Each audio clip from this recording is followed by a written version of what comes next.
Hey everybody, it's Must with Expedition Trial number 387. Let's see what shows up here. I get the sound going as well. That's messed up, right? There we go. You can hear all the beautiful noises now. And an interesting little set. If you hear, over the stream weekend, we did just get to draft Timo. I'm kind of interested in chasing this down again. But as far as these other ones go, Nocturne, I'm not like real impressed with Nocturne anymore now that the mist wraiths have been removed from the Callista pool. It's a little too tough to get the good decks together. And then the Sejuani is okay. It does seem like Sejuani Gangplank are doing quite well and constructed, and she's okay here as well. And this turns into just a big Overwhelms deck, but I guess this would be the one that we have drafted the least recently. So let's do this. We'll go ahead and dive in with this Sejuani. I'm sorry for all you Teemo lovers out there wanting us to draft a deck that actually has Mushroom Cloud in it, but we'll see what we can do with this Sejuani here. So we'll get her pulled up on the site. If you're not familiar with it, it's ftpbus.com. It's where I keep all of my expedition-related content. We'll be on the Expedition Helper section today. That's the main page as well, but we also keep our expedition tier list up to date, the set reviews whenever the new cards come out, and then all the videos we do are up here in this guide section. But with the Expedition Helper, we'll scroll our way down to Sejuani, take a peek at this card pool. And so the thing with this deck always turns itself into being is just a Overwhelms deck. This is the thing with Sejuani and Gangplank is, to get them to flip, you have to deal damage to your opponent. And the way that Freljord does it is just through Overwhelms because they don't have any direct damage outside of something like a Blighted Ravine or Ember Maiden. These are not the most ideal ways to be going about it. But nonetheless, the big strategy we chase after would be the Overwhelms. All throughout the curve, there are some good ones here. There's the Mighty Poro, Ruthless Raider, Wolf Rider. If we end up with things like Yetis, then the Ursine Spirit Walker can also turn those into big Overwhelmers. And then we have access to the Scar Maiden Reaver here. So if you're looking to pick up something like Alpha Wildclaw, it's pretty doable and in these decks, they show up quite frequently. And so, as far as this deck goes, we'll see. I'm kind of actually interested in how well Ember Maidens play in the current meta, with there being so many Riven decks running around. Having a unit that can AoE down both of the reforged units seems kind of interesting. I don't usually like chasing down Ember Maidens, but it's something that we could do. There's an actual ton of AoEs in this card pool between Ember Maiden, Blighted Ravine, and Ice Shard. But we'll see what comes out of this. Ice Shard is kind of the preferable way to deal damage to our opponent on their turn, and so we'll see if we can't use something with that as well. And then, at the end of the day, if we don't want to draft Sejuani, if she just becomes a supporting champion, this is quite fine as well. I mean, Ruthless Raider is a high-quality 2-drop. Shared Spoils is a reasonable advantage gaining card, some cycle with additional value, and then, of course, Sejuani is a powerful champion on her own. Okay, so what do we see about this? The thing I didn't stop and talk about there is that the big card that really got these Freljord-based Overwhelm decks rolling was the Averrosion Outriders. That's the Allegiance unit, the 3/3 for 3 with Overwhelm that gives the top unit in your deck 3/3 and Overwhelm. Just gave us a big old boost as far as closing out games was concerned. But it got removed. It certainly wasn't in that pool. It may still live in Suit Up. I don't think it lives in Ancient Evil Anivia, but I wanted to take a peek real quick and see if this would be a way to help us pick those up. And so it's a rare. I'm not seeing it down here. There's no Averrosion Outriders. The second thing I wanted to see in this Anivia pool was if it had access to Yetis, and we do have the Yeti packages, and then here's the Yeti Yearling and the Averrosion Trapper, and so that's what I'm immediately leaning towards with this potential deck here. We would be off to a good start between picking up the Averrosion Sentry with the Ruthless Raider, just having our early game kind of dealt with. I could see that being useful. But as far as these other champions go, I don't want Nocturne. Again, I don't like drafting Nocturne unless I'm in 2 Shadow Isles champions to try to push for Mist Wraiths. That's something that you typically do with the Black Mist Nocturne instead of Luminous Dusk, or I want to be paired into Targon. If we don't have either of those things, I don't want anything to do with Nocturne. As far as this raiding party theme goes, Twisted Fate is, of course, quite good. Just having the red card AoE to deal damage to the opponent's Nexus plays well with all of the other AoEs that we're piecing together, but I think we can just make this Allegiance deck and try to push towards Yetis. And so let's take a quick peek at this card pool again, see if there's anything else that really strikes our fancy. I want to see, number one, if there's any Overwhelms in it, and it looks like there's just Ruthless Raider. So this could be a unit that we can, reasonably piece together a bunch of. And then maybe get some 1 damage AoEs to go with it. That's kind of, a side strategy, but maybe we could do it. Again, we mentioned the Yetis live here, which is good. The big thing that will be lacking in either of these decks is quality removal, since Freljord doesn't have it. And so we'll have to kind of let that go. But the early game combat tricks tend to be here in big form. And so looking like Yetis, and then this pool has this bonkers collection of epics in the Buried in the Ice, Feel the Rush, Howling Abyss, and Warmother's Call, all pretty good at closing out games. And so that's okay. I think I'm ready for this. I think we can try and get together this Yetis Overwhelms deck. Okay, right off the start, we got a Trapper. Good. This is exactly what we're looking for. Going to try and pick up as many of the early game Yetis as we can. And so nice little package here. And of course, the Ancient Yeti has Overwhelm for our Overwhelm theme.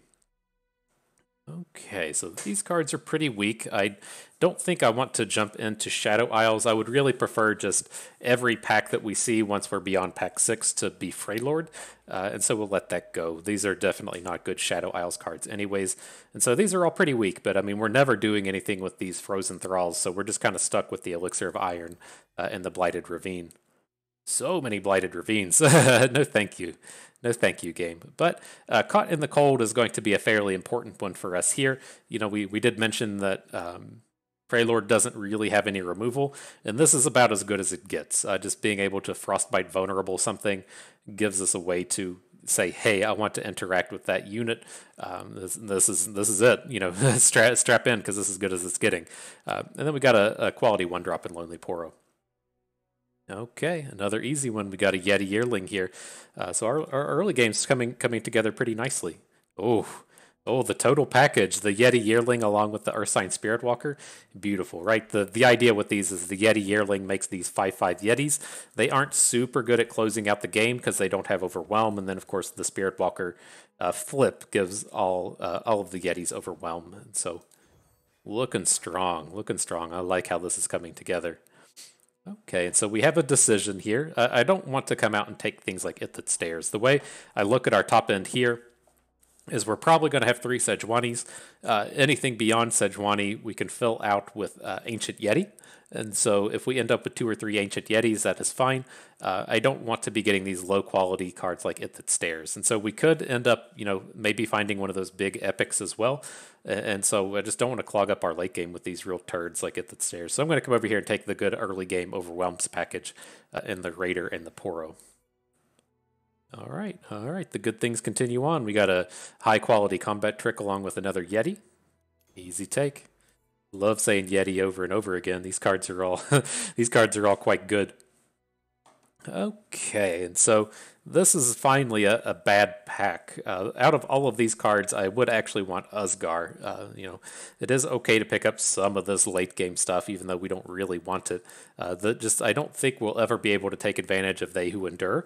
And then the decks that I've put together that do take advantage of They Who Endure still kind of struggle with it. But the big thing with They Who Endure is it does have Overwhelm attached to it, and so maybe we could make it work here. I'm mainly interested in this Ruthless Raider, so I'll let this Usgar go. The Troll Scavenger is pretty unplayable, so hopefully we don't get punished here.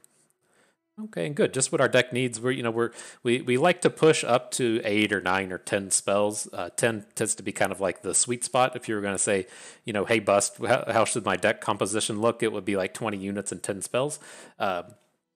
And, you know, we're a little just behind on the interaction. And so picking up Caught in the Cold is nice. Just another copy of the interactive unit. Okay, and then I would like to pick up Three Sisters. I'm happy enough to have one copy of it, but Succumb in the Cold is too bad. So we'll take the continue on the Overwhelm package with the Ruthless Raider and the Wolf Rider. There we go. There's one. There's a Three Sisters with Caught in the Cold. Very good. Get those interactions in there. Okay, then what do we think of Stalking Wolf? We have, as far as the early game tricks go, we have the Brittle Steel, 2 Elixir of Irons. We don't have any Frostbite Archers. And I don't want to stack like too heavy on these Poros, but I think it would be okay. But I think here we can just take the Sentry. I don't, this one's close. It's like we want to, like, you know, always have a 1-drop. We just don't want to draw too many of them. Is kind of the balancing act that we're trying to pull off. And so, I mean, it would be okay to have 6 1-drops, I guess, but that's putting us more into kind of like the aggressive territory, and that's not really what our deck is good at here. So, I guess we can find ourselves with one Succumb to the Cold. It's not ideal, but we can hopefully make it work. And the Tall Tales is a nice little fit. I would like to get rid of essentially all of these AoEs. It's like I'm kind of happy with the 1 damage AoEs since we have all these Ruthless Raiders, but the 2 damage ones are going to kill off big portions of our own units. Okay. Time to go and turn something premium. I have a feeling we're pretty done with Freljord because we're pretty done with just about everything. Yeah, just these really abysmal Behold units. Really not surprised whatsoever to see these Beholds in here. So we'll skip over that one. Come in and check the spells.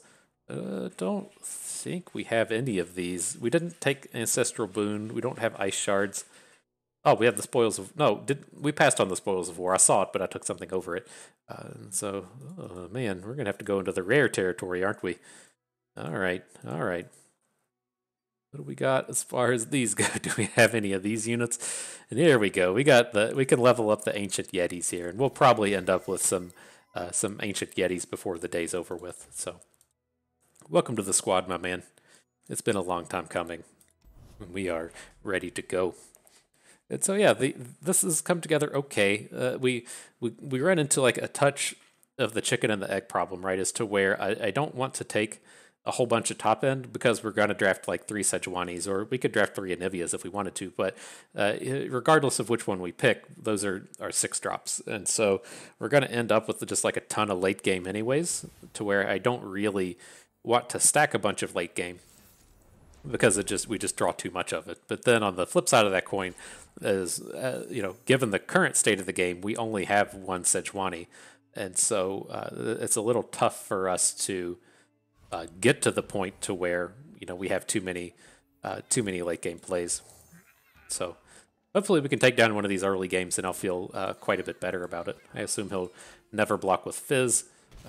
This is some kind of Mending Touch style deck, but it has Ionia in it. Okay.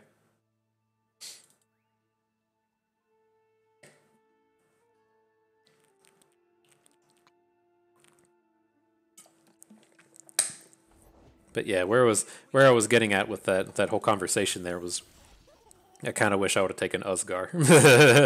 I feel like we're like 1 card short maybe. But here, this is good. We have a really strong open here.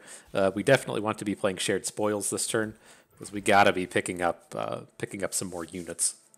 So this attack should guarantee that we get a Plunder. I assume he never blocks with his Fizz. He might want to block with the Mentor, but I was gonna say I think we almost always get this Shared Spoils Plunder.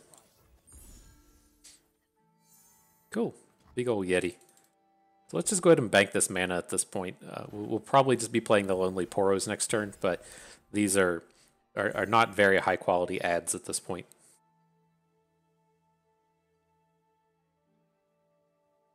Yeah, it's tough. You know, we talked about having too many 1-drops. One of the things that you can try to pull off with these Sejuani decks is, okay, I want to level my Sejuani. I can't do damage to my opponent on their turn. You know, that's a fairly reasonable thing to have happen, right? But so if we're only hitting on our turn, we really need to be hitting starting from turn 1 forward. And so these 1-drops can be quite important as far as flipping your Sejuani is concerned. So I'm kind of glad that we picked him up, but Still feels like we might have one too many. But here I want to take the full bank up to 3 mana because our intent is to add Ancient Yeti. It's the only big boy we have in our hand, and then that'll leave us with the spell mana to either come in here and interact with these units or play our Elixir of Irons. Every step, a new journey. You want to go for it? I think this is okay. We can try to take her down.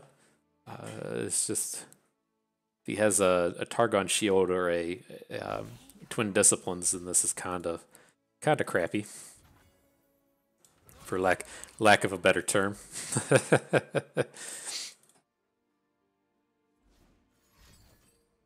Hush. Okay.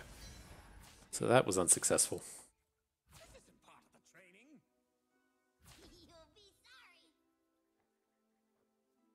Yeah, we're going to come down here and protect our Ruthless Raider with the Elixir. Has tough, so the 4 damage won't go all the way through.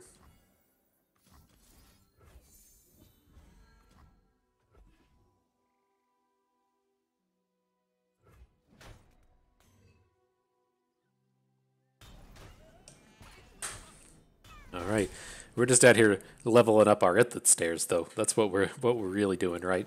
Putting they who endure. Putting some stats on they who endure is what we're doing here.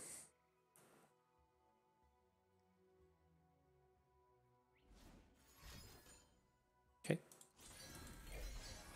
Well, that's annoying. Okay.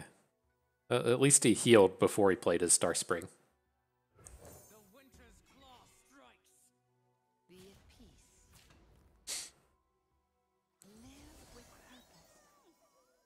Okay.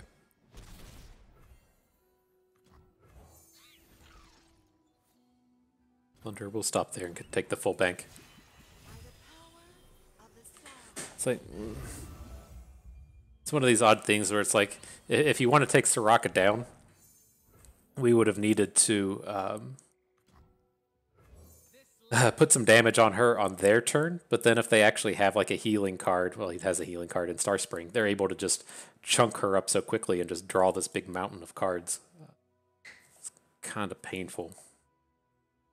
But here, I mean, we drew another Overwhelm, so we're going to go with it, and then we gotta start trying to get in here. We have the 3 sisters for a Entomb if we want, and we can just like Entomb Soraka if we want. That punches us in for the full 6 damage here, especially if he leaves his Fizz behind.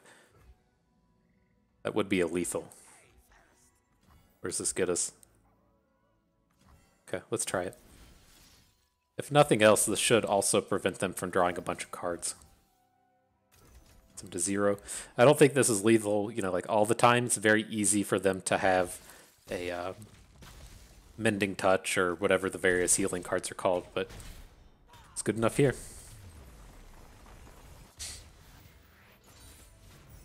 Cool.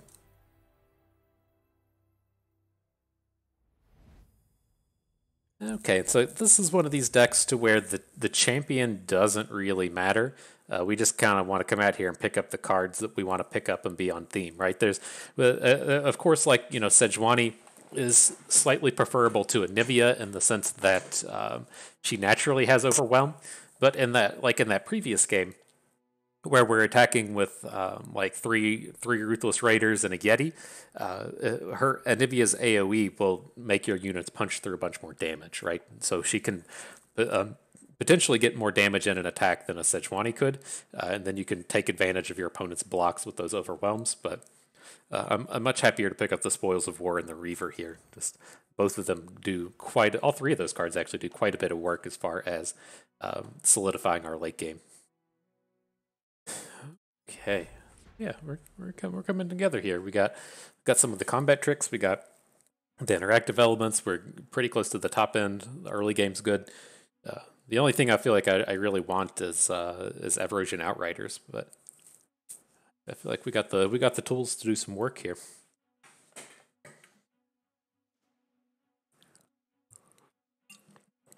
I take more trappers as well. Let's be real. Gotta get some Evolution trappers in here.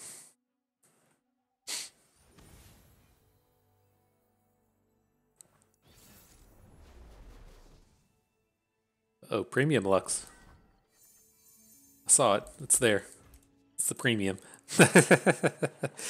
All right, let's see if we can overcome that. That's a tall order. We have all the premium commons, but these premium champions not quite there. Look how not shiny our champions are. This is, you know, some people go pay to win in quantity, and some do it in quality. We're definitely gonna have to see which one serves better here.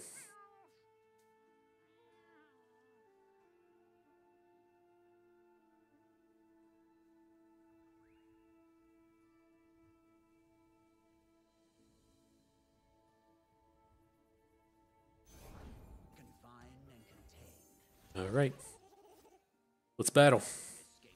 You got it. Have to remember they have a big spell in hand. We'll of course forget, but they got one. It's expensive and it's in there.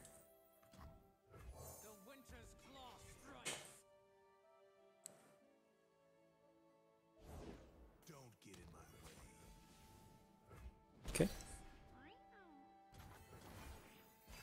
Not ultimately worried about Lucian. It should be pretty tough for them to come out here and flip him. And we got potential for big turn next turn. If we hit the 1 and 3 and draw that Yeti immediately, big timing with the tall tales in hand.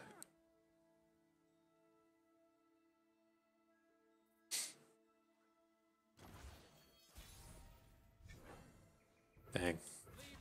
Dang.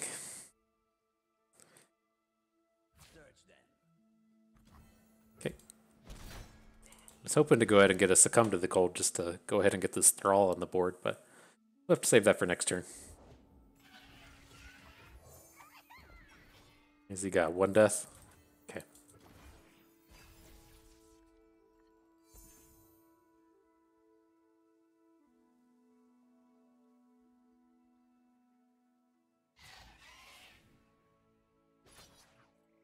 That's it? We're bringing the Thunder now?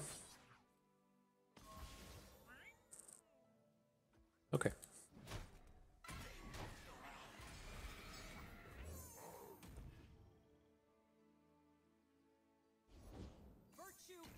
Big stats. So, I mean, my idea with this turn was just we need to Sejuani the Lucian. We don't actually have to, hook Lucian with Sejuani, but we want him to be attacked way over on the left, so it's much more challenging for our opponent to actually get him to flip. The downside to this is we can't play a combat trick through Three Sisters or Succumb to the Cold, since we only have spell mana at this point.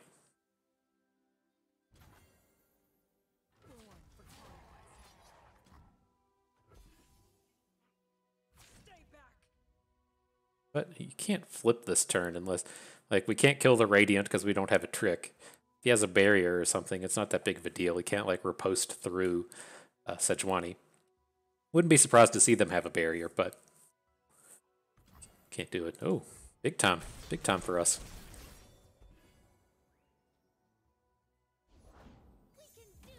Okay. So let's see. If they have, a Remembrance, then we'll probably want to just go ahead and Entomb Lux, just to keep them from getting the final sparks. It is annoying when she comes back. She's going to have the barrier, right?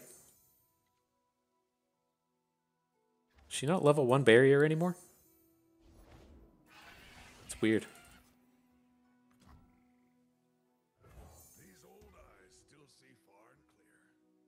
Might be a mistake to add a unit here, but it just feels so obvious that we're up to shenanigans if we pass. I'd like to see some of these attacks come through.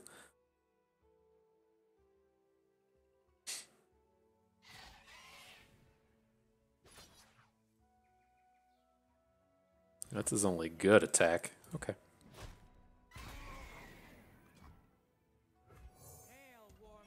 Now, planning on opening with this. I would like to get this Frozen Thrall on the board. I don't think we ever go 8 turns deep here, but make me feel a little bit better about life. I'm going to entomb this Lux.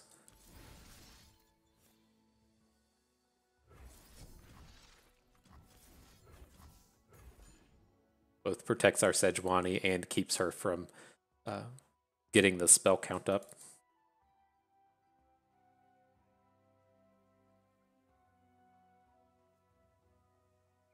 Sejuani's not long for this world, right? I'm attacking with everything here, and she's going down in combat, but it depends. I mean, he's going to put a Silverwing Vanguard in front of her and just take a ton of damage.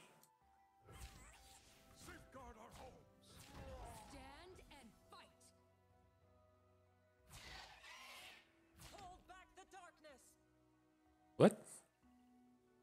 I did not see the blocks coming in that way. Still probably something gonna happen here. This seems like it might be a back-to-back. But oh, beauty. Beauty.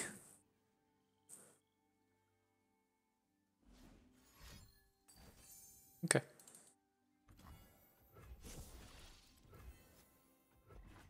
See how much trouble that would be if that Lux was on the board. I'm surprised he didn't wait a turn. He has to have a hand just full of like expensive spells, right? If he's not willing to add Lux to the board here, or I'm sorry, if he's adding Remembrance to the board on our turn when you know Lux is about to come right back.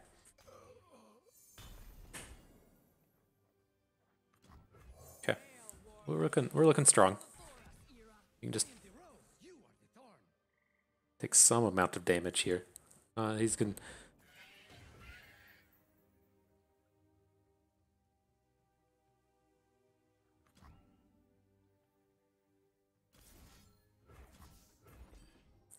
Okay, we'll just let him get one good challenge.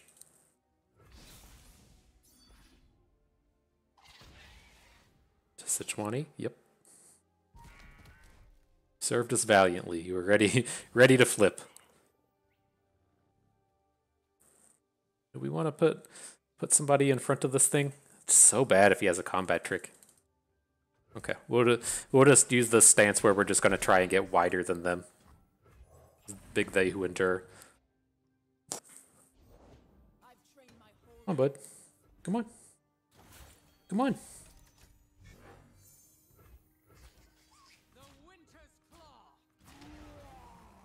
Okay. Never back down from what you believe. This is my choice. No. I think this is a spot for value blocks. I mean, he's going to get a good one on the Yeti. Gonna have a concerted strike or something for they who endure.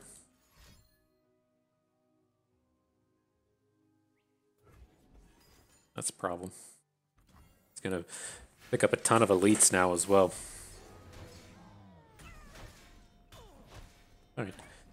Well, this one might have just gotten out of reach.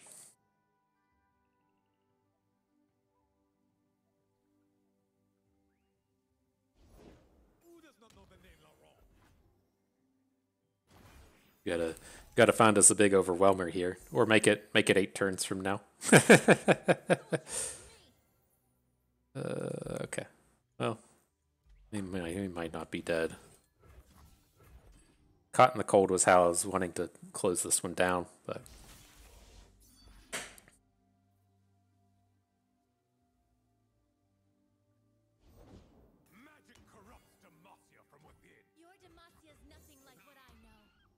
still get the boost from Cithria though. She's more than welcome to attack here. Yeah. Oh, okay. Alrighty, we could approach that one a little bit differently, but we were a little lacking in the end game. It's tough to beat what they had going on there. Okay, well, we continue to get rid of some of this stuff. I'm glad to get rid of these blighted ravines. They're just not on theme with what we're trying to do. So, looking good.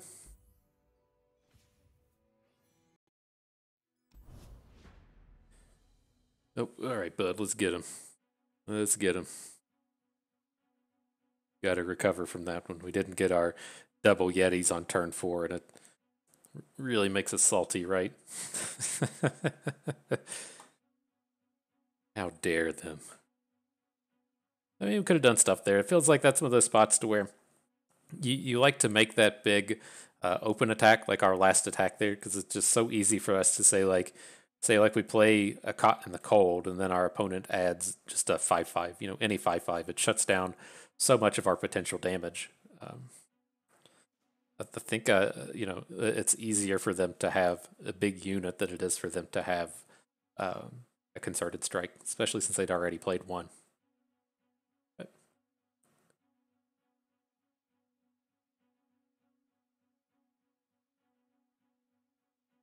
we learned our lesson. Apparently, it's the quantity of premium that matters and not the quality.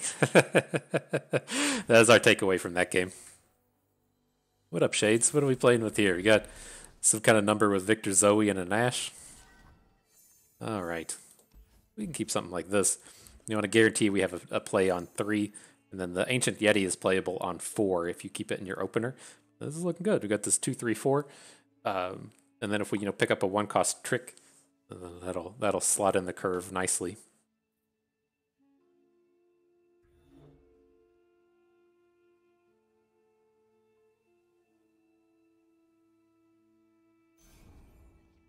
Not familiar with Shades Realm. He's one of the content creators out there in Expedition Land. He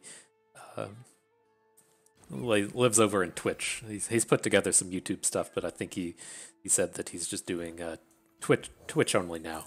So if you're needing your live expedition fix, that's how you do it.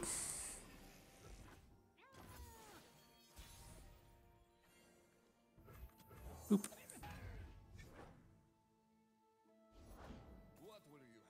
All right, let's keep slamming them in here.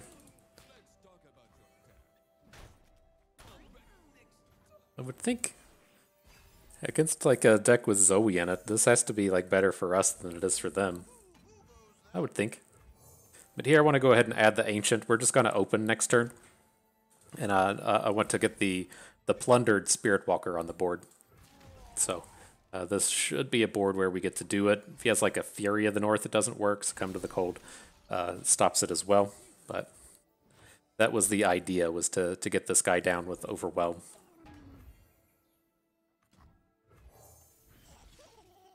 Okay, we'll slow it down a bit now. These Poros aren't fantastic on this board, but what we're looking to do now is add Sejuani on this attack, and then next turn we can add add Anivia here. The next turn we can add Sejuani.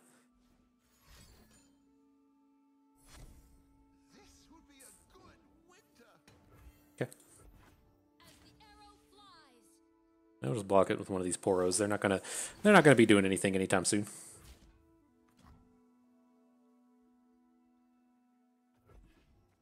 Well, that's not true. we have a very good Caught in the Cold this turn now.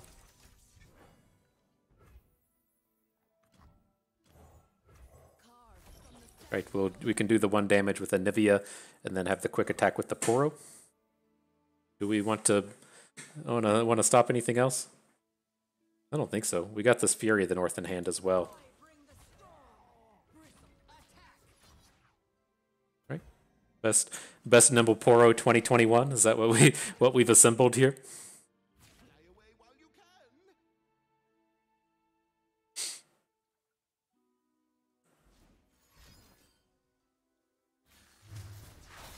Okay, then do we still want to try and take down this Ash? I mean, I suspect that we do.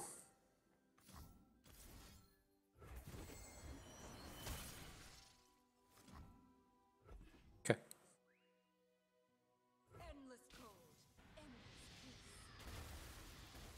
Just try to keep them as empty boarded as we can.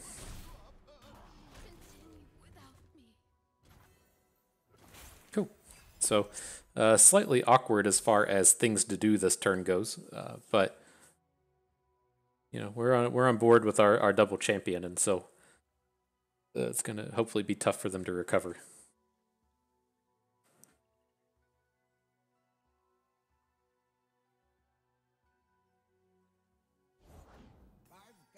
Big boy, got all the stats, my man.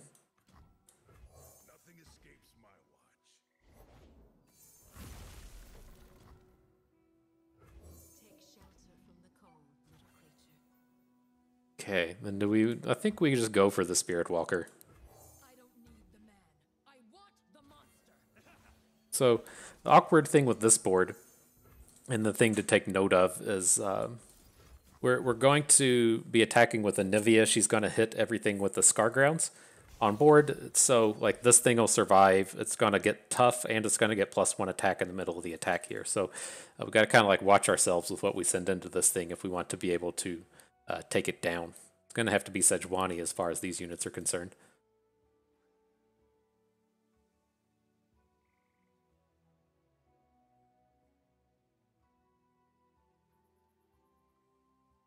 Well, we gotta bring that heat some point.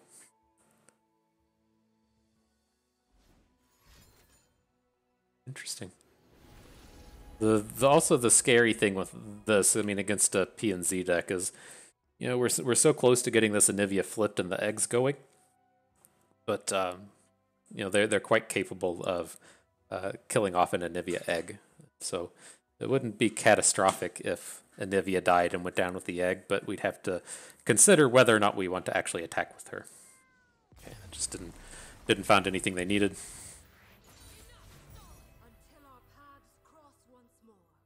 Okay.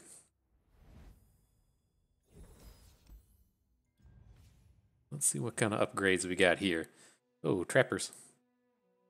Sucks to trade away 3 sisters, but the trapper is just one of the absolute most important cards we can be picking up. So let's make that swap.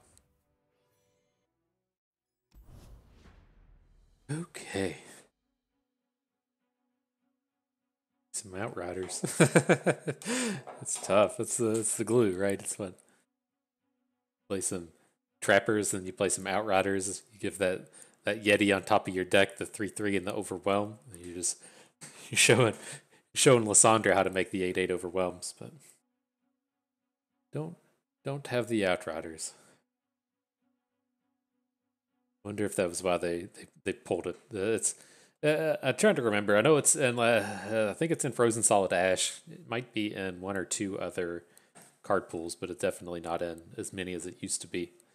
It's probably healthy that that combo isn't available. I mean, even with that, just like if this sounds horrible. If you assume that, you know, that third of the time you miss on your first, so you play the Trapper, the Enraged Yeti goes in the top 3. You draw a card. It's not your Enraged Yeti. Like, yay, we did it. Now you're just like coin flipping that you, regardless of what's in your deck, that you hit your allegiance. It's pretty nice. Okay, got here Jarvan and Azir. Okay. It's like I have to like to get wider than this, but I mean, I don't want to have to be throwing Spoils of War onto one of these bad units.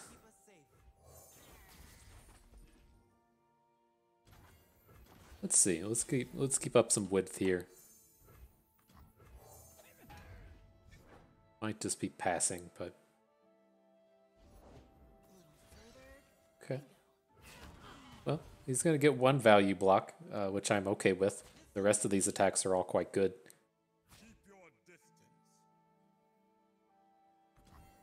Okay. Wear him down.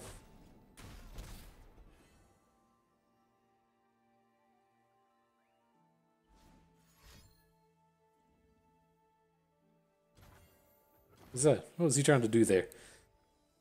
This is wouldn't have been a single combat. Okay. Wake them sands.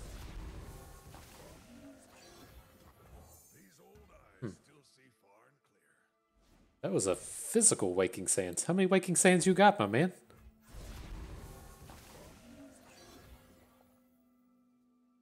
He still hasn't played the one that the Treasure Seeker made. He's just got all of them.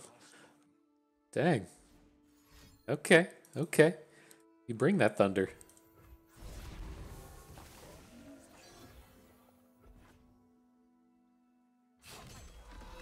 And here comes the squad.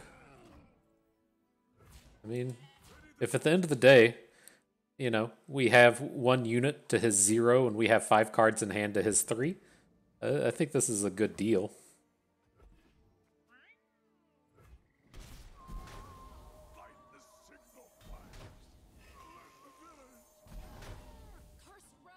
I guess we. Well, given how he put his units out there, yeah, we could have swapped that around and had it not matter, right? We could have given ourselves 2 draws to the Ancient Yeti. We could have guaranteed that we would have drawn the Ancient Yeti if we wanted to. That was probably a little sloppy. But I think I'm okay to continue on with this board. If he says just like adds a Ruin Runner or a big dragon or something, we can still chunk in some damage. Beautiful. It's not a value unit. So I'll just slam everything into this. I don't care what actually dies. Say he'll block the Ruthless Raider. Okay.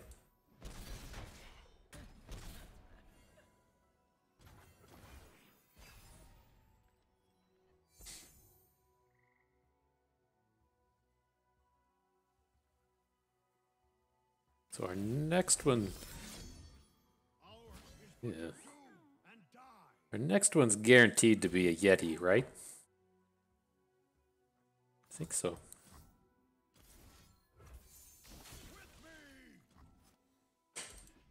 Just get these good blocks going. Or these good attacks. We'll lose a unit here. We can drop the Ruthless Raider. If he wants to block one of our 3 attack units, we can 2-for-1 ourselves to take this Jarvan down if we want. Then this should be a Yeti. No, I guess it's not a Yeti. I did the mathematics on that one, and it turns out that unit was the card was not a Yeti. So.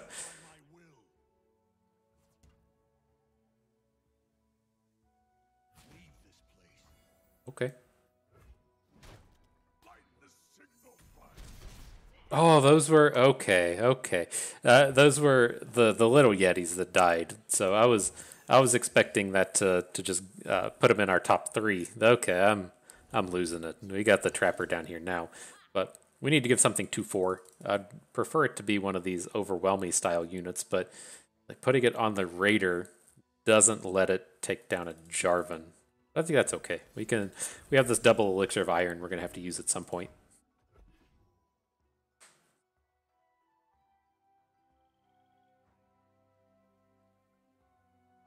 It's gonna have enough overwhelm to do 4. Did mana gem? Okay. So it'd be a coin flip between Azir and Jarvan. So not non-zero chance that he just picked up a Cataclysm there. Wonder if he's thinking of playing Cataclysm now. It's not that great with Jarvan already on the board.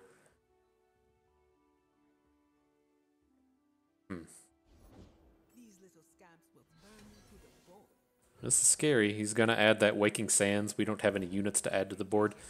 Ooh, that feels lucky. Unless he wants to overwrite something.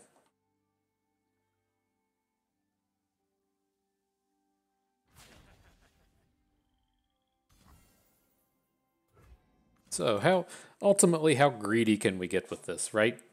At the end of the day, we want we need him to have all of his units to have 1 health, right?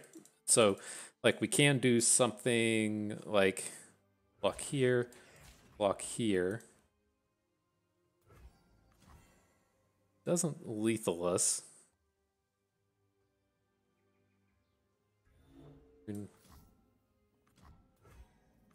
6.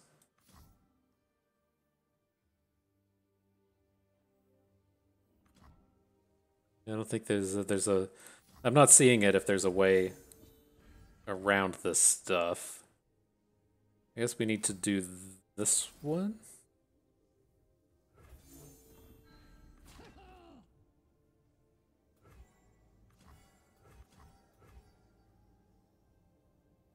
Yeah, that safecracker is going to be the problem. All right. Maybe. Oh shit! Shit! I didn't realize Jarvan was going to flip. But okay, we're still safe. I thought I looked at the Oracle's Eye and we still had our unit on the board. So, okay. So the shared spoils is a bad draw.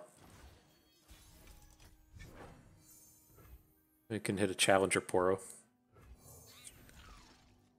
Nope. That's not what that is. Yep. Alright, well we just gotta pass. At least his attacks aren't great here anymore. He's gonna be wider than us, but shouldn't be able to get a kill. Yeti.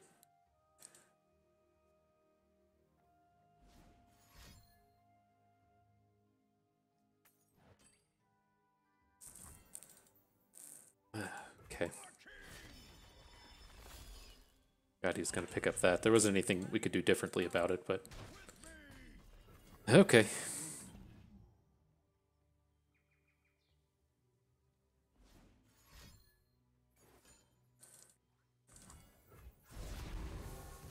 So I mean, this isn't lethal, I don't believe. We have good blocks all over the place here. God, he's gonna have like a siphoning strike.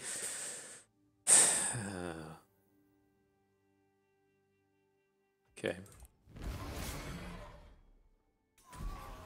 So we can still win this with like Sejuani. Nope, we're just dead, right? We're taking 8 from these middle units. Fine. Dang. So close. We're just like one short of getting that overwhelm in there.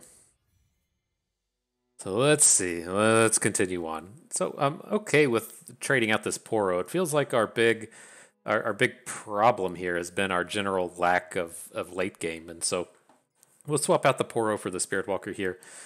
We'll push the salt deeper down into us and just move on. I mean, we're really close to winning that one, right? That was I think our idea there was right. And then at any point there at the end, if we had like just not been drawing trash, if we hadn't been drawing shared spoils and like picked up a Sejuani or something, then I think we would have been okay. Here, I want to get rid of the Lonely Poro. We have our 1-drop and the Yeti Yearling, and so this also shouldn't be a deck where we need to really worry about having those early game plays. It's not something Dragons is particularly good at doing.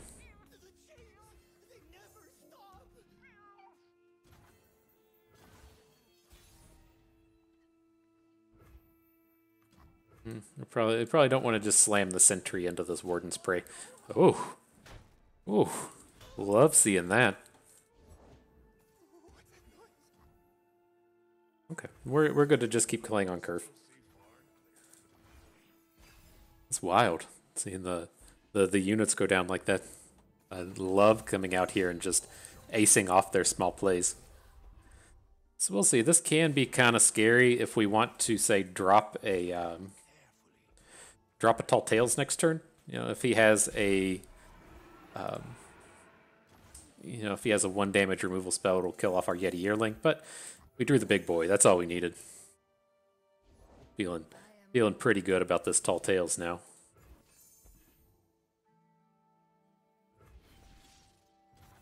All right, here comes the Yeti squad.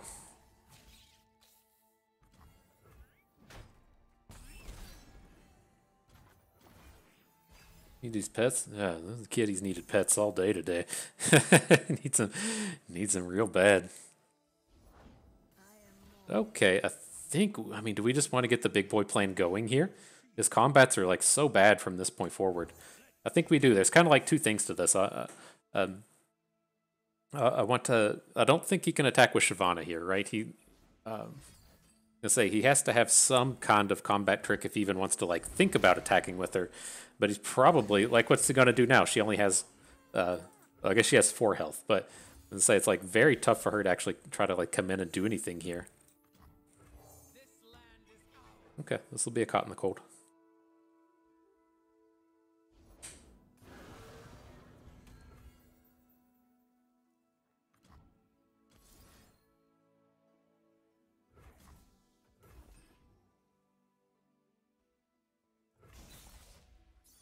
So here, I mean, I don't care if he blocks our smaller units. I think that's completely okay.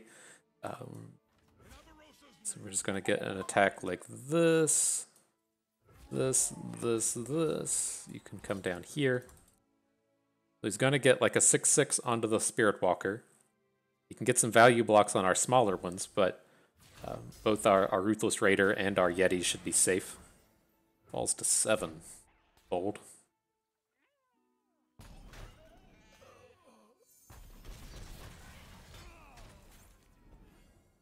What's I get this guy up to? 4.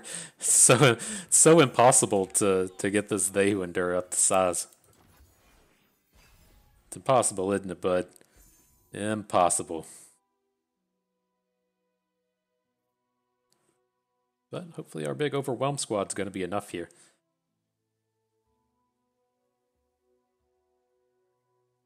These pets, you needed so many pets today.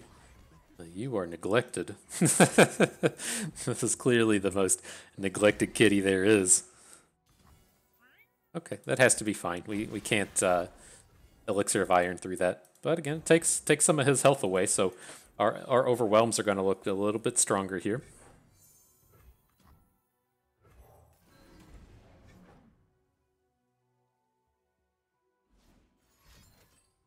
Ugh, gross.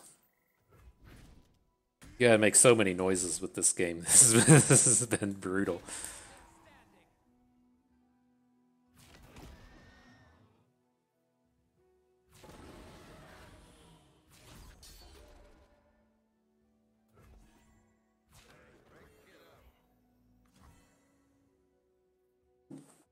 Okay, so we can still protect over here on the left.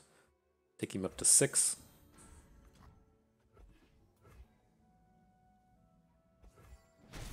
Alright, that's positive.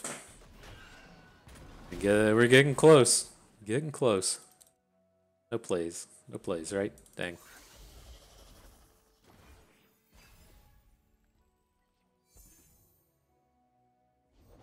What does he want from me? Okay.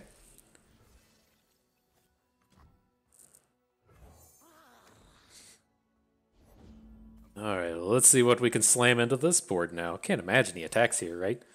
Ugh. Gotta make more noises. Ugh.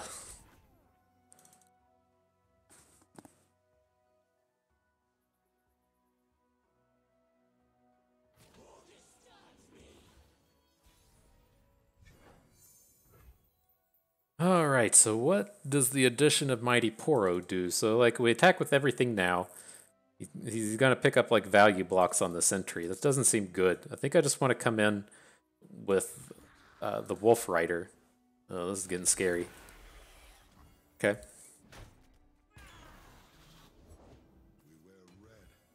No dragons in hand. That makes me feel a little safer.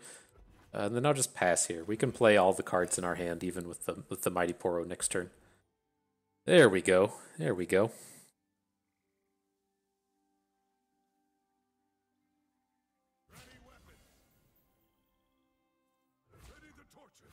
Interesting. I'd love to take down a lot of this health off the board.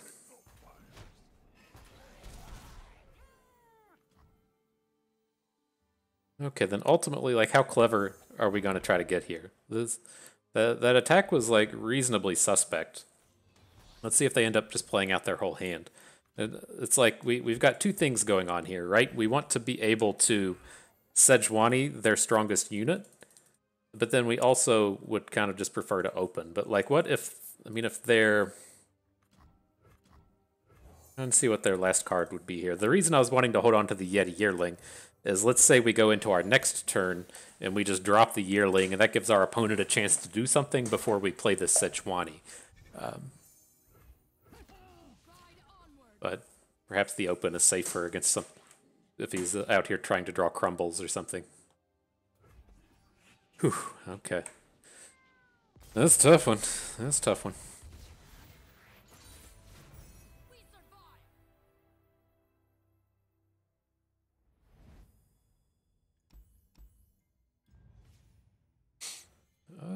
Okay, our last one. I mean, I think we just got to continue picking up the Sejuanis. I mean, I'm not opposed to this Anivia. I mean, the Ancient Yeti's good here. At the stairs is, I mean, not ideal, but it's big. But I think these Scar Maiden Reavers will fill the role fine. And I do like that Sejuani flips into Fury of the North. One of the, like, when we're finding ourselves in spots like that last game where, you know, we've got all of our Overwhelms on the board. We don't want to give our opponent to add more stuff to the board, so we're just setting up these opens. Like, Fury of the North is fantastic. That's a great spot for these expensive combat tricks. So, okay, welcome to the squad. All right, all right. The trial continues. I mean, we realized how Yeti Yearling works. We figured out it doesn't put the cards in the top three. Then otherwise, we feel kind of okay. So let's see what we can do here. These Sejuani's a little too expensive. We'll keep our 2 and our 3. We'll look for a 1. Cool.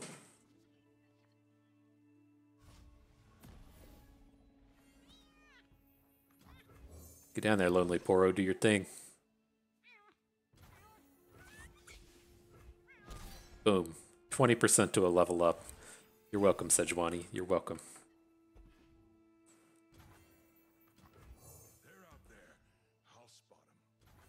Okay, then I think we're good to just add the Trapper here. I mean, with this board, if he's getting value blocks on our little units, I don't really care. And so it's like Weight of Judgment, beautiful. And so it's like he's gonna just play like a 3/3, and we can just either trade our 3/3s or he gets a value block we don't care about. We get to chunk in more damage. Like both of those feel good.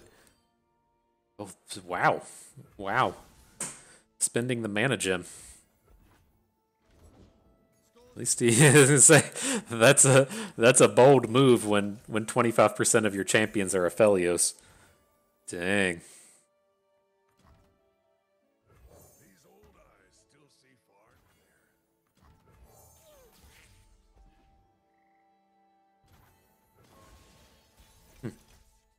So this kind of, I was gonna say, I felt like he's playing around Brittle Steel, but this seems like one of these combats where you're trying to, you're so far behind, you just have to have something go right.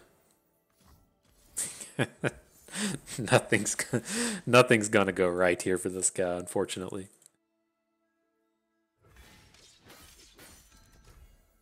Oh, that still counts as ticks on the palace. That's nice. Okay, but I don't feel like Action's a champion we really care about here. So, I mean, he can get a block on one of our 1/1s, but I don't quite feel like this is worth a caught in the cold.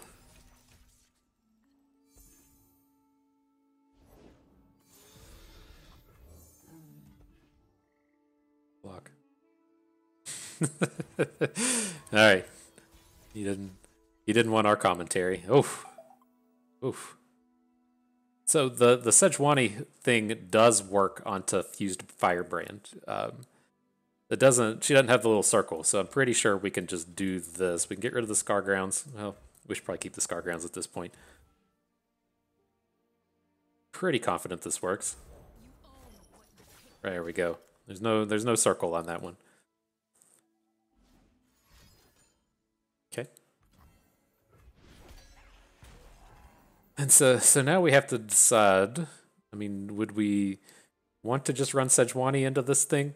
Or do we want to chunk in the damage? And let's do this. I mean, let's get this stuff out of here. Let's get rid of Action. I feel like there's gonna be a combat trick coming down this turn. And we can at least stop one of these units, right? He can't protect both of these. So we can hook in Action. We can hook in Dragon. We come in for 3. Okay, that was supremely awkward draw from opponent. Just getting your Boomerang Blade counterspelled by Brittle Steel has to feel incredibly awful. Not laughing at your misfortune. It's kind of the state of the game. Okay, here we go. We'll definitely pick up a Howling Abyss for the Lonely Poro.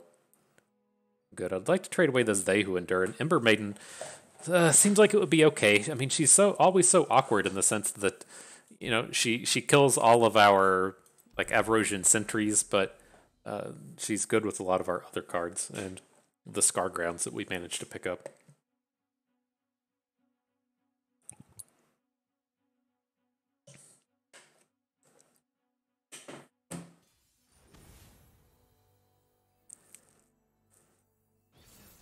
The Relentless deck. I love it. I love it without seeing it. Okay, so we can... I mean... It's like the Howling Abyss is so high powered, I'm tempted to just hang on to it. Like, we have a good early game here. Let's do it. This is a little greedy. But I like it. I mean, maybe if we had an Avarosian Trapper, I'd feel better about it. But I mean, I feel like we just have enough board control here to where we can just kind of deal with this stuff. The two draws we immediately picked up don't make me feel a lot better about it, but it seemed like we'd be able to do it.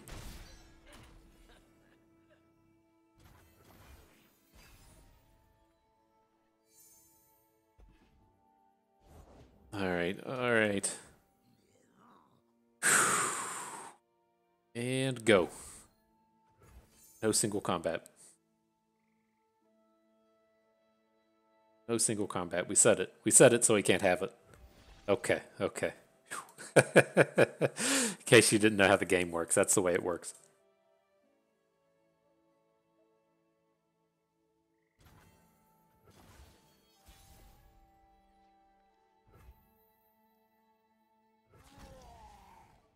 Fortunately, can't caught in the cold here. What do we think about attacking with the little Yeti, though?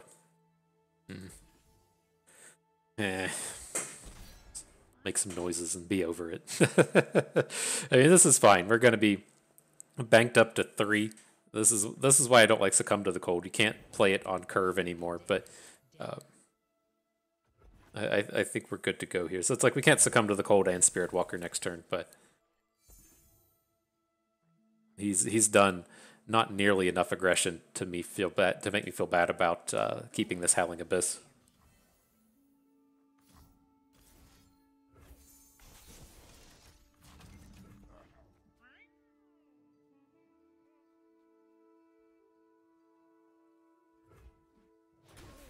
And what are our chances of just getting them next turn, right? You can just drop Howling Abyss first.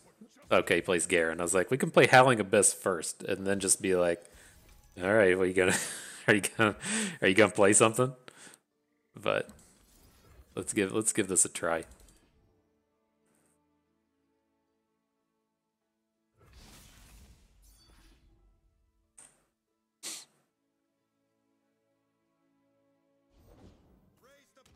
And he missed.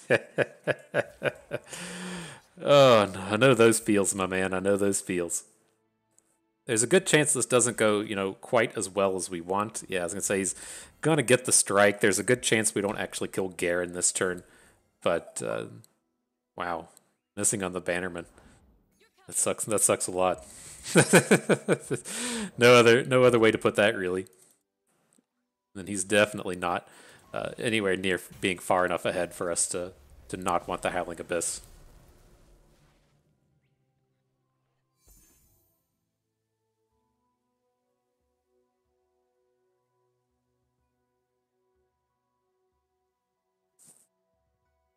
I like it. I like it.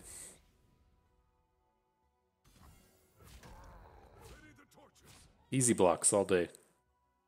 Is this the block we want, though? We want to make this a 3-3 or take down the health on Bannerman? I think this is fine.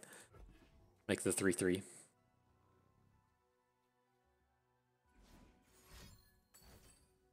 Judgment. He's going to flip off this, right? So what do we think of that? Because we can save our Yeti from the Judgment, but he's going to strike and flip before the Yeti damage goes in. Okay.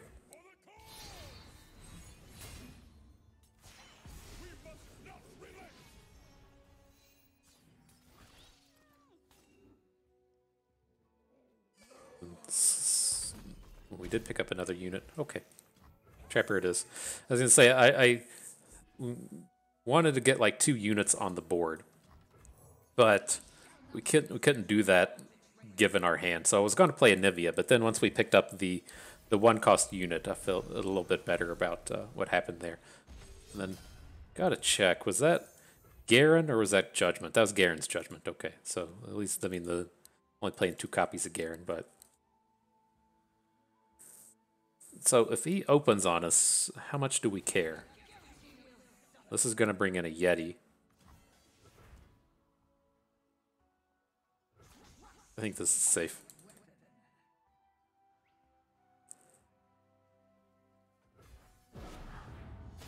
And we'll add a Spirit Walker after the fact either way. I don't think adding Lulu does too much to this board. Okay.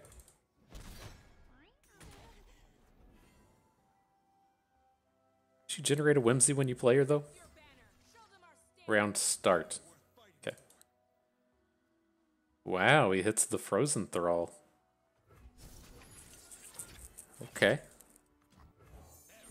Interesting decision. I wonder if that was intentional. Like he thinks he can beat the Howling Abyss, but he can't beat a Frozen Thrall? Interesting.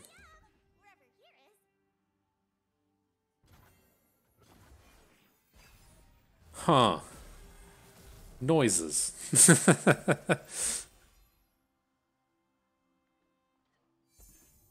Okay, okay. Got some stats here now.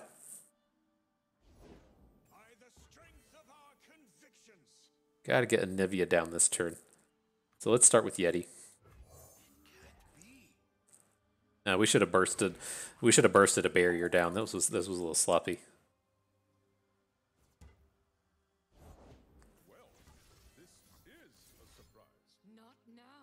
Would we rather barrier our Callista?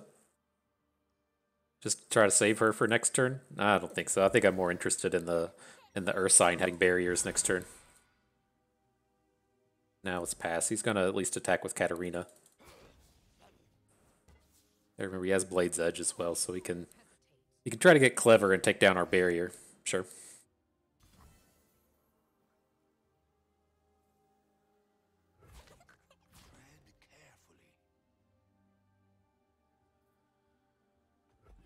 Okay. Can't replay Katarina. This is what's kind of odd to me. As to why he'd want to do all this if he can't replay her. Not going to get a rally attack in.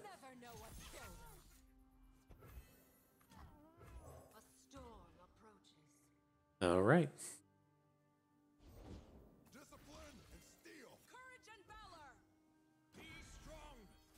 Should be a pretty strong open.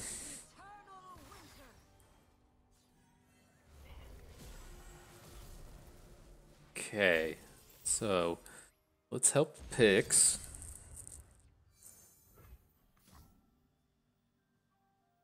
It's wild. The unit I'm most interested in protecting is the Ursine.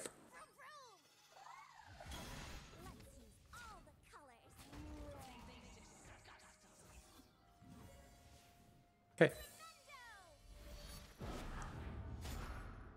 Just Lulu turning units into 5/5s and giving them Overwhelm. Feels good. Feels good. Gonna have Judgment number 2. What an absurdity that would be.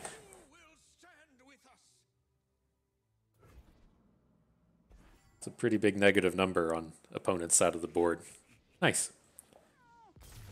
Turns out playing a flip champion every turn of the game is pretty good. I don't know how anybody else feels about that, but I think it's one of the stronger things you could do. So let's see. Anything interesting here? I would like to get rid of this They Who Endure, but man, I don't really want 4 Caught in the Colds. I feel like 3 is probably enough. So we'll skip that one. Don't want It That Stares. The Augur is not really interesting here. We'll just skip over all these.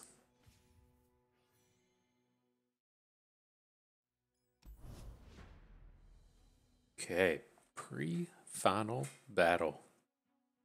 Here we go. The most exciting of pre-final battles. The first one. The second one may not exist, so.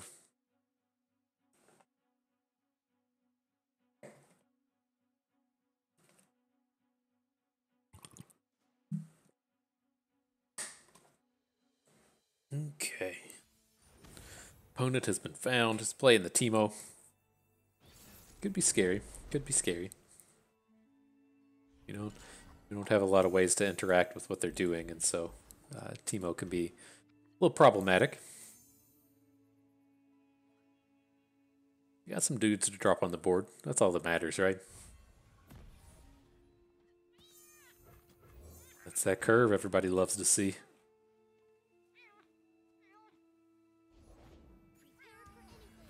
Maybe you'll block, right? Maybe.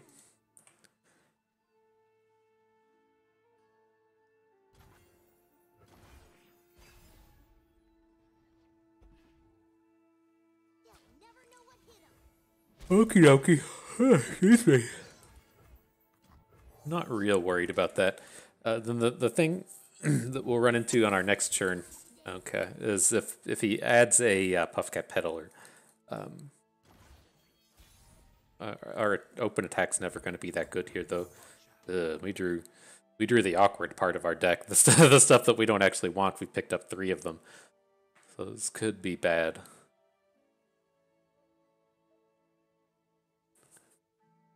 But I believe I want to hit with everything, even if that means he's going to get a value block onto our little Yeti.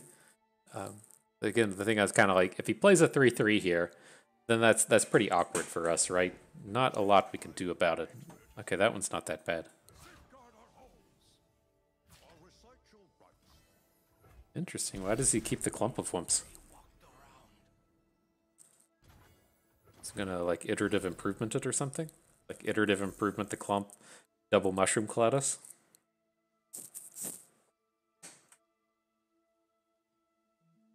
Well, I mean, we can forever pass on this turn. We can see how all in they go with this Teemo.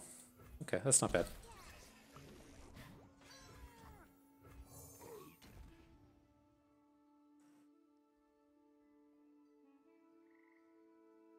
Here, do we want to bank or do we want to play the Scar Grounds? I think that's all that we have to decide. It's like the Scar Grounds. What's it even really going to do? I don't care about giving the enraged Yeti a +1 attack. And then I'm leaning towards just like banking for Succumb to the Cold. But it's like if we want to add Spirit Walker next turn, then we can't Succumb to the Cold. I think we just bank. Sucks. I think we need to save this Succumb to the Cold for this Teemo attack. He's clearly going to be hitting us with a flipped Teemo on his next attack.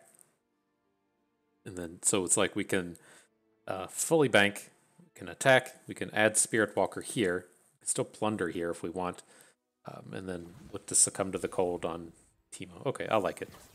It's been decided. Bust likes it. Open. Get them hits in.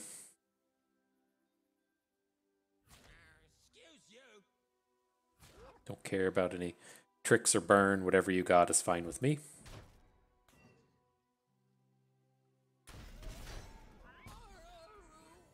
Rah-rah-roo.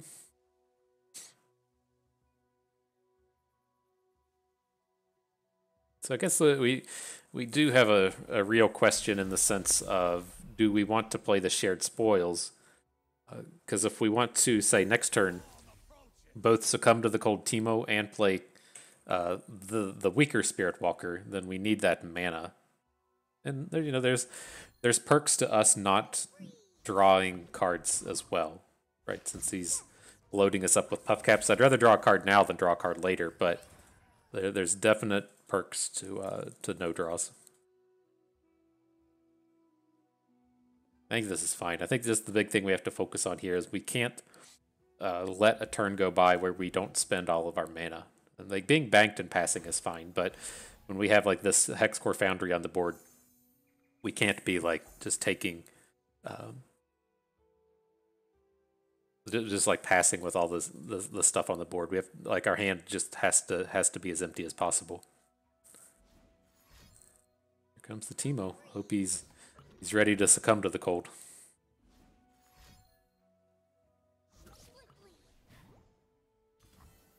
Like we don't even really need to.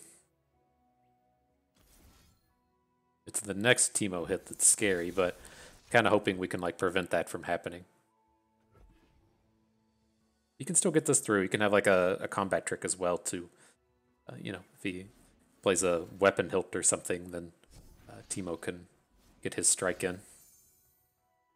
Okay, and this is all fine. Like the way I always talk about Teemo is that he's not really like out here winning the game for you until he gets like multiple hits in, and so this is pretty okay.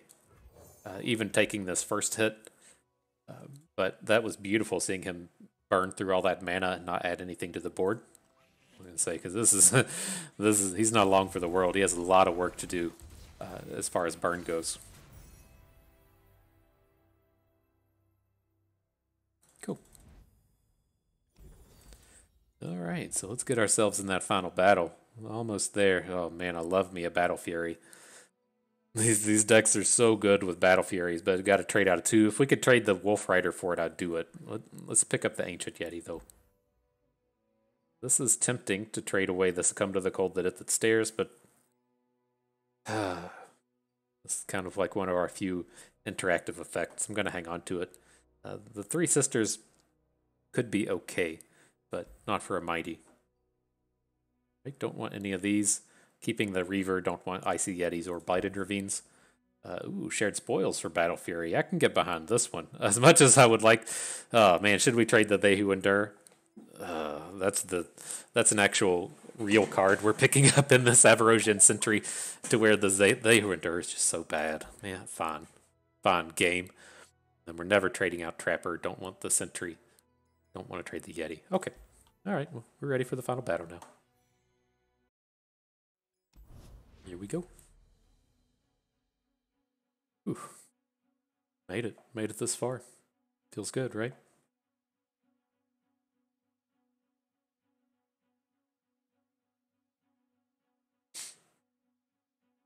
So yeah, not a single outrider throughout this whole trial. I mean, I'm glad that I guess that this kind of speaks to you know, how powerful these Freljord Overwhelms / Yetis decks are, and that, you know, we're pushing ourselves to the final battle without the use of outriders, but they're certainly strong. A lot of power in those things. Here we go. Opponent has been found. Uh-oh. Zed's scary. we don't have good answers to Zed. We just got to throw stats in front of him.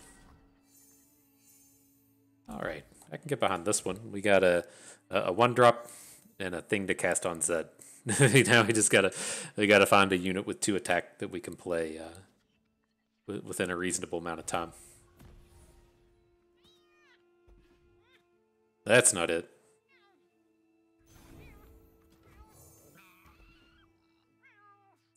Hey, dude, ready to do my aggro thing. Ugh, Scargrounds. I gotta say that to so many cards here. Just like, ugh, this sucks. This card's horrible. Okay, so Zed is a real problem if he has it. Yeah. Nothing we can do about this. I mean, you can add the Scargrounds and then block him. This is how this play looks. Okay, we gotta add the Scargrounds. We gotta block Zed with the Yeti Yearling. We can Elixir of Iron so that our unit survives. It's gonna get. Oh no, the Scargrounds is gonna take it down. This is our classic our classic Lab of Legends play. Yeah, hells yeah. I forgot about that. That's what you get from playing the labs. you get to learn about stuff like that. All right, thing number 2. Maybe we should have played Caught in the Cold first. I got really excited about the play we just made, but all right. We're good.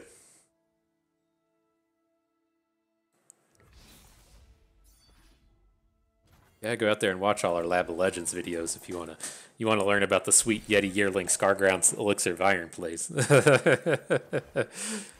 So many times I've had like a quick attacker on that board and been like, what just happened? Yeah, aw. Okay, we could probably have passed before adding the Reaver, so we didn't have perfect information here, but oh, this is savage for opponent. Turns out Anivia is quite good against this stuff.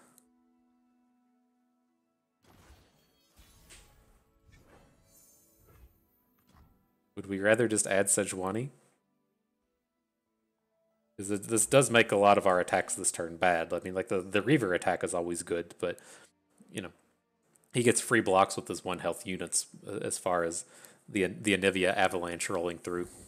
We won't be caught unaware. Opponent gets a rally.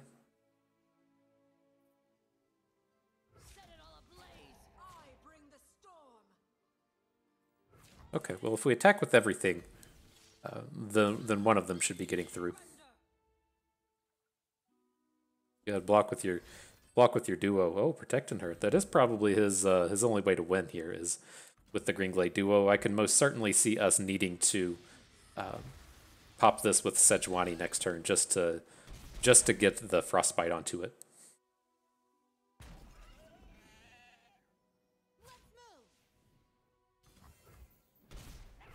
All right, life is scary. What do you got for us, guy?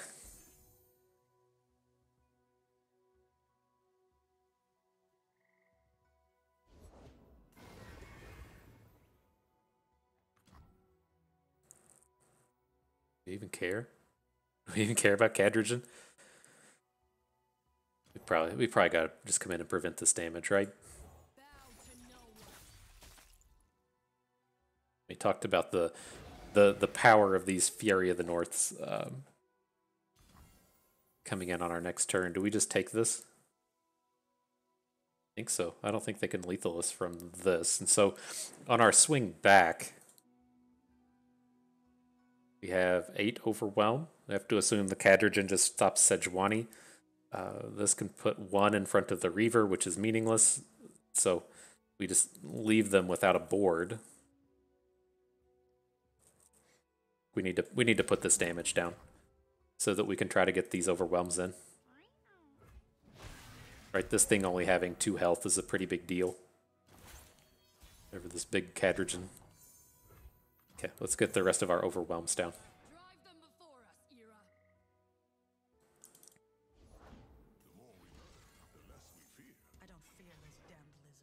More Overwhelms and more Overwhelms. Right, and this is what I was trying to talk about earlier in the Strength of Anivia and the Overwhelms deck. She's going to deal 1 damage to everything, and now all of our Overwhelms are chunking through for more damage. So I can neg 2 here.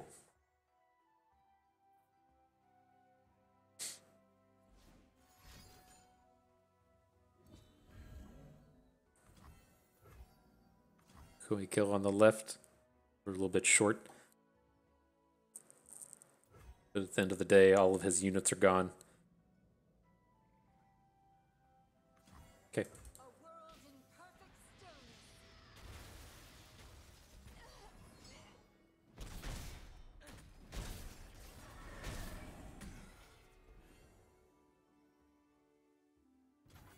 All right, I'm just going to bank through this. I don't think we really even want to be drawing Enraged Yetis on this board, right? We're just doing so much with Anivia here.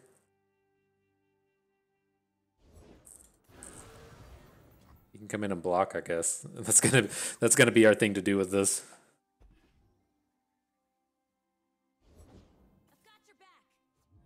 Okay. All right. Well, here's the squad. Blocked. Now I think we should be able to end this turn. Relentless Pursuit. Okay.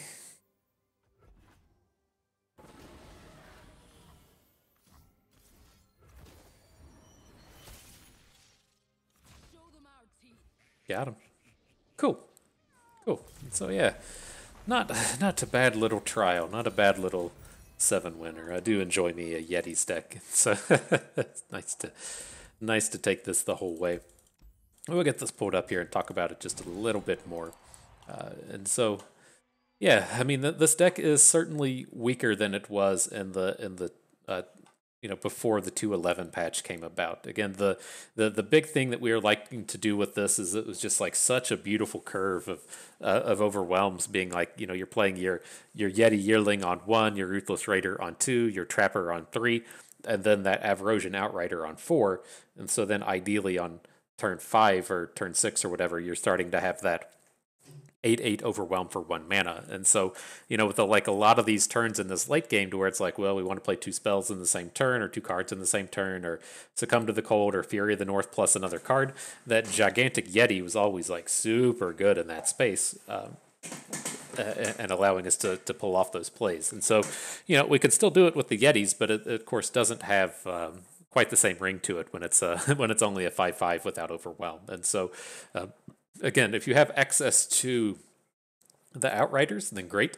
Otherwise, we touched on a couple of different concepts here as far as this deck was concerned. The two, big things that we were talking about are are we going to be a Yetis deck, and what do we want for a successful Yetis deck?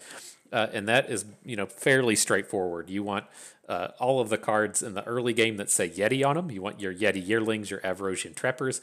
Once you've gotten to having usually about 3 of these, you can start to consider taking Tall Tales.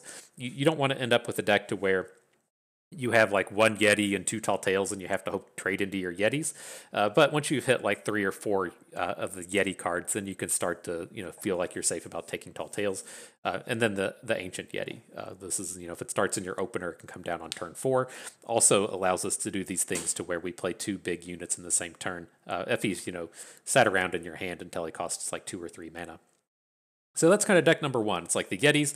The big closer with the Yetis, and the all-important card for Yetis is the Earthsign Spirit Walker. Hitting the flip on this gives all of your Yetis Overwhelm, and that's how they can actually close out the game. Like in that last game that we were doing there, we were chunking in some big damage, but it was kind of scary, right? Our Yetis were just kind of throwaway. They were just there to chunk away our opponent's unit's health, since their unit's health, I should say, since they can't actually attack through for damage. But the Spirit Walker lets that happen. So that, is kind of like deck number 1. Deck number 2 is just drafting every card that says Overwhelm on it. And that's typically a fairly successful strategy as well. You have all these good Overwhelms throughout the entirety of the curve. The Ruthless Raider, Mighty Poro. At 4, there's the Wolf Rider that we traded out of our deck. Scar Maiden Reaver at 5, the Spirit Walker at 5, Anivia at 6, Ancient Yeti at 7. Then there's also the likes of Augur of the Old Ones. There's your Ancient, the 7/6 Overwhelm for 6, whatever he's called. Just loading up the board with Overwhelms, either, getting in a little bit of chunk damage early when your opponent blocks, your 3/3 with their 3/2, and then eventually just closing out the board with a ton of stats, just not caring what your opponent's strategy is and just slamming damage through it.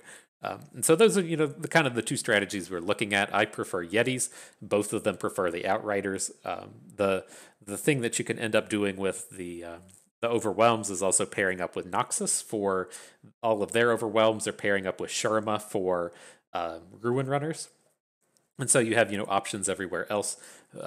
But it's important to just kind of pick which strategy you're trying to really chase after, so that you don't end up with a deck that has 3 Yeti Yearlings and 2 Tall Tales, but no Trappers and no Ancient Yetis, and then it just has a big old pile of top end stuff. You got to kind of be able to pick and choose where you want your early game to be landing, and I almost always focus on early game as opposed to late game. So that's, what we care about as far as the units are concerned. As far as the spells go, remember, Freljord is horrible at interacting. And so you do want to pick up a couple Caught in the Colds, just so you can say, okay, I want to attack that 1 unit. That's going to be my interactiveness for the day.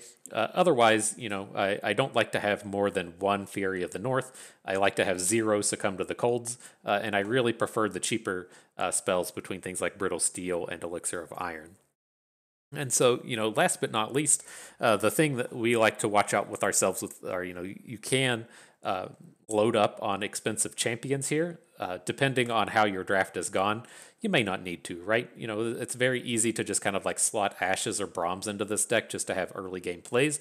Once you've managed to pick up a couple Alpha Wild Claws and a Howling Abyss and, our 2 Ancient Yetis here, you don't need a whole lot of top end after that. And so you can just kind of pivot down to the cheaper champions. And so this is most certainly not a champion-centric deck. It's just, Sejuani is a good unit. Anivia is a good unit. We aren't actually building towards anything specifically, though. So yeah, not a bad trial. Always feels good to get a nice little 7 winner. And some of those games in there were pretty tight as well. And so that one almost fell apart at 3. And so I'm glad that we recovered and got there to the end. And so as we finish up here, there are no more rewards. Write an email to Riot about how upset you are, and maybe that'll help some rewards show up for our future trials. We can't be that far away from the new set, though, right? Whenever the new set comes out, the region road grows bigger, Vandal City will be out there, so they'll have a whole thing to go through. And I can't remember when that set comes out. I think it's due out in August. It's probably like 2 weeks from now, 3 weeks from now. So we'll have new stuff before you know it. But that is going to do it for us today. I hope you all learned how to overwhelm your opponents a little bit better. You maybe learned a thing or two along the way and had a good time watching. This is Bust, and we thank you for being here.